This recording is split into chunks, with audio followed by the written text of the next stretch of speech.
G'day guys, welcome to my latest video, and firstly apologies for the massive gap in between videos. As most of you'd probably understand, cost of living at the moment is skyrocketed, and life just gets in the way. There still has been things happening with the LC in the background, as you can see. There has been some metal fab and stuff done, but I've been really slack in getting around to actually being able to produce a new video, to be able to go through some of those stuff. And it's only been lately since a couple of people commented on my old videos saying, hey, what's the go, what's happening with the build?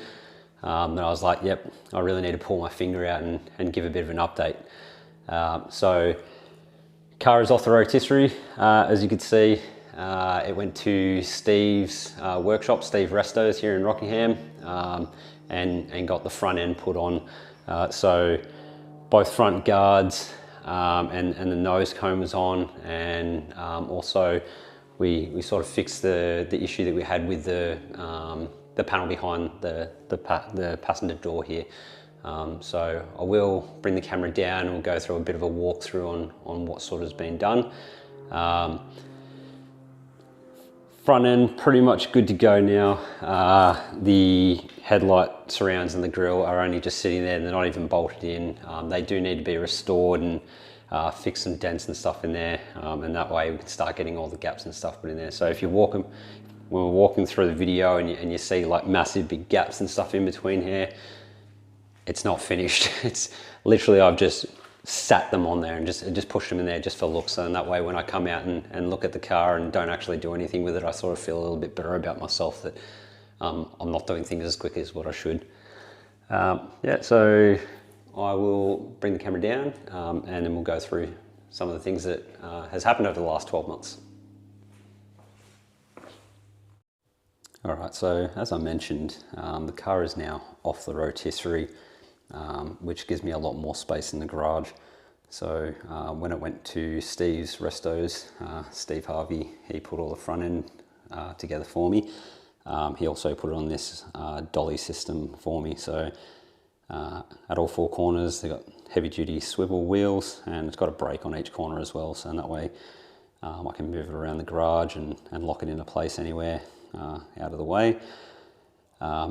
So yeah, Steve did both front fenders and also the nose cone, and he also did some of the other damaged parts, which we'll go through a little bit later.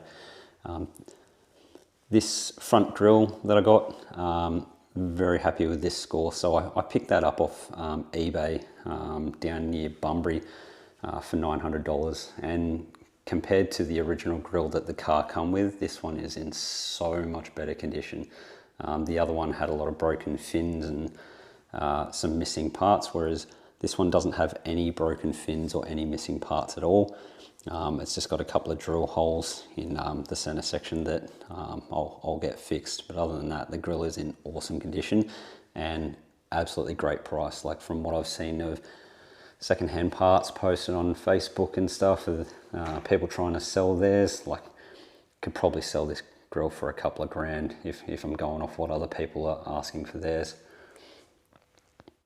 So for the undercarriage, I have recently just painted all under there in a heavy duty industrial chassis black paint.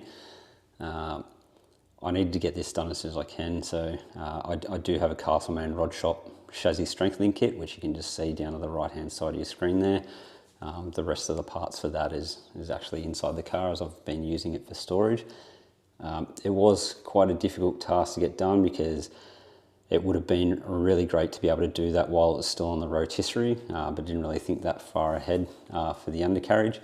And so unfortunately I had to try and jack the car up and put it on axle stands as high as I could get it, and I was painting it while on the ground upside down. So it wasn't exactly a fun job, that's for sure, but I'm just glad that part of it's done now. So the next part will be installing that chassis strengthening kit.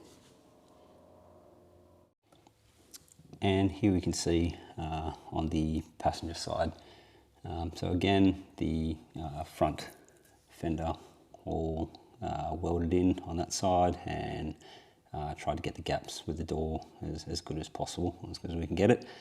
And also, as you can see, as we move down towards past the door there, that section where we had a lot of damage has also been cut out and replaced with the cutout section that I got from over in New South Wales. Last little bit there is just on the corner just above the tail light towards the end there. That was also a part of the section where we cut off that panel. I'm not sure if I went through it on a previous video, but I did get the whole quarter panel from that LC, but what I didn't know was when they actually cut it off the car, they didn't take it from the spot welds where it was nice and simple just to drill out the spot welds on this one and replace the whole panel. It was cut very strange, so I couldn't actually use it the way that I wanted to, because otherwise I just would have replaced this whole entire section. And unfortunately, unlike the Monaros, you can't actually buy these panels, either aftermarket or new old stock. Otherwise, that definitely would have been a process that I would have gone down. I probably would have replaced both rear quarters, and that way they were just real spot on.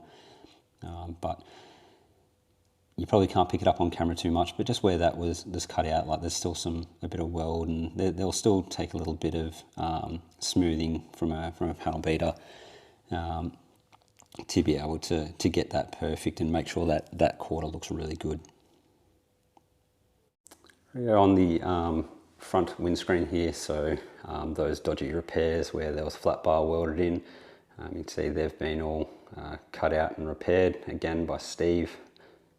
Did a really great job there on both sides of the front windscreen cowl section. You also notice the front seats in there. Yes, they are LJ front seats, as you can tell by the headrest. However, trying to find two-door front seats is very difficult, and when you do find them, they are very expensive. So they are quite trash, so they'll have to be completely stripped down. I'll get all the frames and stuff blasted, powder coated, all new foams, and ditch those headrests as well, because LC never had their headrest, and I'll get them all trimmed up in LC in pattern. Still undecided what I'm going to do with the interior seats. My first thought is to go all black, but I am considering houndstooth as well. But again, that is a long way off, so that's not a decision I need to really make right now.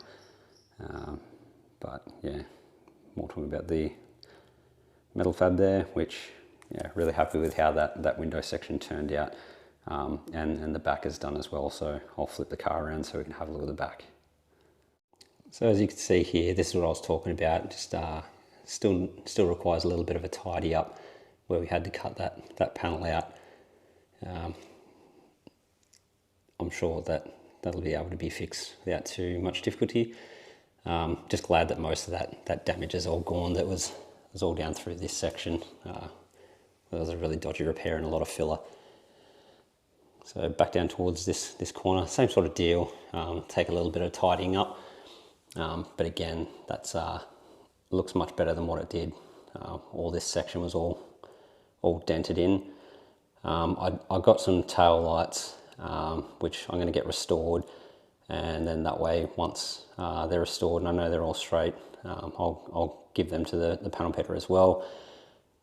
Bolt them in, so that way we can make sure all this metal and all the gaps and stuff is all nice and straight, and the tail light's sitting there nice and flush. Again, just like the front, all the dodgy sort of repairs were cut out and re-welded along the windscreen section. So that's all been fixed. So that'd be much better for a rear window to sit in and then seal in nicely.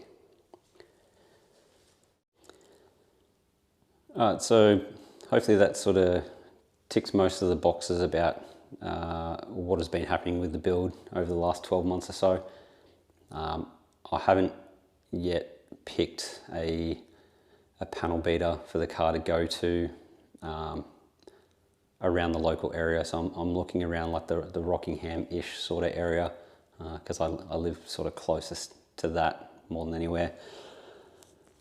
Again, yeah, as I said, I'm a little bit cautious about dropping the car off and getting bill shock and not having the money at the time to be able to pay it. So I think that's the most thing that's sort of stopping me. But I think maybe I'm just going to have to bite the bullet and go, hey, when can I drop the car off, and just explain the situation so that way they're not blindsided by it. It's like, hey, like if I can, I'd rather pay this off like $2,000 a fortnight or whatever, and just pay it off as I go. So in that way, when it comes time that the car's almost complete, the majority of it should be paid off or close to, depending on how long the car's there for. So again, I don't know what the panel beaters are like at the moment. The car could go there and be done quickly, but I'd probably say it's more than likely it'll probably go there and sit there for 6 months and probably not even get touched. I don't know. So that's something that I'm going to have to look into as well. Again, apologies for how long this video has taken to get out. I did hit a really rough spot where I didn't even uncover the car for months. Like most of this panel work, the front end and stuff was done in March last year, and then the car just came back and just sat here, not getting touched for a long time. And it was only recently in the last like few weeks where I really pulled my finger out, and I had a couple of weeks off work, and was able to get underneath it and paint it. And so now I need to try and find the tips and tricks to getting the Castleman Rod Shop chassis kit to go in, because I have been told that there's sort of a process to get it to go in, and so it's all nice and tight and lifted up and sitting where it's supposed to. So apparently there's an order that you need to try and install it, and also where the dolly wheels sit. I think some of those are sort of going to be in the way of being able to install it. So I may need to jack it up again, put it on axle stands and move those dolly wheels completely off the car so I can actually install this kit, which also means I'll be taking up more space of the garage, because usually I have it pushed right against the wall, so that way I can park my car in here and still have space so my kids don't open up the door or whatever. But yeah, hopefully I'll be able to provide more frequent updates. I said that the last time, the last video, I think it was a long time between videos, and this one, between this video and the last one, it's been over 12 months as well. So it was always going to be a long-term project, and I don't foresee that changing. So give myself another 7 or so years, might actually be getting to this stage where I'm starting to look at registration and engineering, hopefully. All right, well, thanks for watching. Sorry this video is not so much about doing, it's more about what has been done. And hopefully that'll get some people off my back about asking what is happening with the build. Another thing I did want to mention as well, in one of my earliest videos, I did mention my Instagram, and I still have people trying to add it on there. I've changed my Instagram to private, because I do have a lot of my private life and my kids and stuff on there. So if you've tried adding the Instagram and it hasn't come through, like, I apologize for that, but I've sort of cut that away, and kept that one as my private life sort of posts and stuff as well. So plus I don't really post a great deal of this car on there. For those of you that are on there, you'll see like there's not really much. It's more just memes and stuff, or pictures of me and my kids. So yeah, so if you've tried to add the Instagram and I haven't accepted that, that's why. So yeah, thanks again for watching the video, and hopefully I won't take too long to get some further updates. I might do a little bit more research into exactly how this chassis kit goes on, because I've heard the instructions from Castleman Rod Shop aren't the best. Apparently there's better ways to do it, and I might film a little bit of that process as well when I get some time to be able to do that. Cool. All right, thanks for watching. Catch you later, guys.